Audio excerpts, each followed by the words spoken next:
안녕하십니까. 뭐든지 들어드리는 미련곰탱이 변호사 웅변입니다. 최근 뜨겁게 달구고 있는 한 기업의 성폭행 관련 사건은 여성 피해자의 카톡 공개 등 공방이 계속되고 있어 논란이 점점 확산되고 있는 듯합니다. 웅변 첫 회에서 말씀드린 직장 내 갑질 내지는 업무상 위력에 의한 피해 보신 분들 관련 언급이 있었는데요. 오늘 조금 더 자세하게 말씀드려보고 도움드릴 수 있는 시간 가져보도록 하겠습니다. 성폭력이란 상대방의 의사에 반하여 이루어지는 성적 운동으로서 상대방의 성적 자기결정권을 침해하는 일체의 행위를 말합니다. 포스코 사건처럼 직장 내의 성폭력 사건은 다시 강간, 강제추행, 중강간, 중강제추행, 업무상 위력 등에 의한 간음추행, 통신매체를 이용한 음란행위, 카메라 등 이용 촬영, 허위 영상물 등의 반포, 성매매 등의 성범죄와 조직 내에서 성과 관련된 말 또는 행동으로 상대방에게 성적 수치심, 굴욕감을 주거나 고용 업무상에 있어서 각종 불이익을 주는 등 피해를 입히는 행위인 성희롱으로 구분할 수 있습니다. 성희롱에는 언어적, 시각적, 육체적 성희롱이 모두 포함됩니다. 결국 성범죄와 성희롱의 구별 기준은 신체 접촉이 있었는지 여부입니다. 성범죄의 경우 형사처벌과 징계가 가능하지만 성희롱 사건의 경우는 형사 절차로는 못 가고 징계만 가능합니다. 정리하자면 성폭력 사건은 성범죄와 성희롱으로 구분할 수 있다는 거죠. 성폭력 피해가 힘든 것은 실제로 매우 고통스럽기도 하고 트라우마가 상당히 오래가기 때문입니다. 많은 피해자들이 내가 이런 일을 당하다니 왜 나는 보다 적극적으로 대응하지 못했던가, 아무것도 못한 내가 너무 한심하다 며 자책을 하다가 이후에는 우울증에 시달리고 심지어는 극단적 선택까지 고민하는 지경에 이르게 됩니다. 피해 사실을 당했다고 가까운 이에게 이야기할까 하다가도 사건 처리는 제대로 되지 않으면서 오히려 안 좋은 소문만 퍼지게 되는 게 아닐까 걱정하면서 혼자 끙끙 앓게 되는 경우도 허다합니다. 피해자는 분명히 들었는데 회식 자리든 같은 사무실 공간이든 같이 있었던 동료들이 그런 일이 있었어? 나는 못 듣고 못 봤는데? 이렇게 말할 때 느끼는 좌절감과 외로움은 말로 표현이 안 되는 거죠. 특히 그들이 평소에 믿었던, 심지어 입만 띄면 우린 식구다 라고 했던 동료, 선후배라는 점에서 배신감은 더 배가 됩니다. 내가 문제 제기해봤자 문제 해결은 안 되고 나만 바보 되겠구나 라는 생각을 하게 되는데요. 나중에 가해자를 처벌하기 위해 필요한 증거를 확보한다는 측면도 있고 정신적 고통에서 벗어나기 위해서라도 전문가의 도움을 받아 상담을 받는 것이 좋겠습니다. 진료 내지는 상담 기록이 남게 되니까요. 회사마다 명칭에 있어 약간의 차이는 있지만 성고충 전문 상담가나 양성평등 상담관 등과 같은 상담관들이 있고 이들은 비밀 유지 의무가 있기 때문에 소문이 퍼지지 않을까 하는 걱정은 안 하셔도 될 것 같습니다. 아무래도 회사 내 조직이나 사람은 못 믿겠다 싶으시면 스마일센터, 해바라기 센터, 성폭력 상담소 등 기관을 활용하시는 것도 좋을 듯 합니다. 성범죄라는 것이 한 사람의 인격을 말살하는 내지는 정신적 살인이라는 점에서 비용이 문제겠습니까마는 굳이 말씀드리자면 앞서 말씀드린 기관들은 무료니까 비용은 걱정하지 마시고요. 이들 기관에서 강간으로 인한 임신 및 성병 유무 확인이나 DNA 채취 등을 위해서 병원을 연결시켜준다는 점에서도 유리한 면이 있으니까 참고하시면 좋을 것 같습니다. 기왕에 일은 벌어졌고 술이든 데이트 약물 때문이든 기억이 없는 상태에서 영문도 모른 채 당했다고 하더라도 거기는 가지 말았어야 했어. 술을 마신 내 탓이야. 내가 상대방으로 하여금 그렇게 해도 된다고 오해를 불러일으킨 건가? 내 옷차림이 문제였던가? 등등. 성희롱도 마찬가지입니다. 결코 피해자 탓이 아닙니다. 지들이 뭔 짓을 해도 문제 제기를 안 할 것 같은 피해자를 물색하거나 심지어 길들이기를 하는 경우 또는 평소에는 얌전하다가 사무실 직원 중 누군가가 부적절한 운동을 하는데 피해자가 바로 대응하지 못하는 걸 보고 자기들도 해도 된다고 생각하는 분위기에 편승해서 하는 경우이든 그 어떤 경우에도 피해자 탓이 아닙니다. 그들의 문제이고 그들의 조직 문화가 문제인 겁니다. 문제는 증거입니다. 성폭력을 당했을 경우에는 피해 입은 당시 옷차림 그대로 몸을 씻지 말고 즉시 병원으로 가서 적어도 72시간 내에 채모, 정액 등을 채취하셔야 합니다. 가해자 인상착의, 특징, 사건 경위 등에 대해서 최대한 자세히 기록해 두시는 것도 좋겠습니다. 이 과정에서 치료비용 본인 부담액과 건강보험이 적용되지 않는 진료비용도 최대 500만원까지 지원이 됩니다. 비급여 심리치료도 최대 400만원까지 지원이 됩니다. 비용 지원 관련해서는 피해자 주소지 관련 시도, 시군구, 성폭력 상담소, 해바라기 센터 등 어디든 신청하시면 되겠습니다. 방금 말씀드린 스마일센터, 해바라기 센터, 성폭력 상담소는 댓글에 연락처 남겨놓을 테니까 필요하신 분들 활용하시기 바랍니다. 신고 이후에는 어떤 절차로 갈 것인지에 관해 결정을 하셔야 하는데요.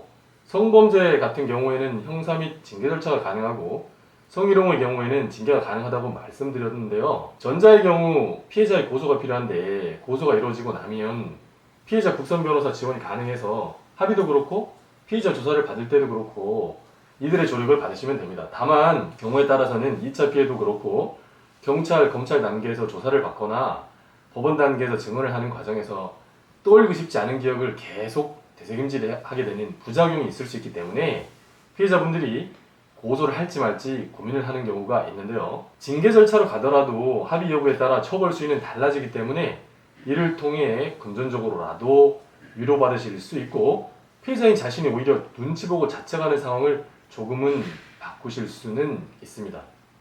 그러니까 형사로 가는 게 좋을지 징계로 가는 게 좋을지 잘 판단해 보시고 결심하시면 될 것 같습니다. 다만 누군가 도와준다고 하면서 징계면 충분하지 않겠냐고 섣불리 유도할 경우 이 또한 2차 피해가 될 수 있으니 주변 분들은 유의하시기 바랍니다. 직장 내 성범죄의 경우 가장 힘든 것이 사건 이후에도 가해자를 계속 봐야 한다는 것과 신고 이후 힘들어지거나 어색해질 것이 뻔한 관계 내지 사무실 분위기 때문인데요. 가해자와 피해자를 분리시키는 것이 당연한 절차니까 이 부분 걱정 안 하셔도 될 것 같습니다. 원할 경우 남성이 아니라 여성 조사관 내지 수사관에게 조사를 받을 수 있습니다. 또한 조사받을 때 상담관이나 국선 변호인 등이 동석하게 할 수 있습니다. 내 편에 있다고 생각할 경우에 아무래도 심리적으로 안정이 될 테니까요. 경찰 단계에서 수사가 이루어지고 나면 검찰로 사건을 송치하게 되는데요. 그 결과를 피해자가 원하는 방법으로 통지해주게 되어 있습니다. 반드시 집 주소로 받아야 된다거나 우편으로 받아야 되는 것은 아닙니다. 피해자의 사생활 보호는 핵심 가치이기 때문에 가족들에게조차도 비밀을 지켜드립니다.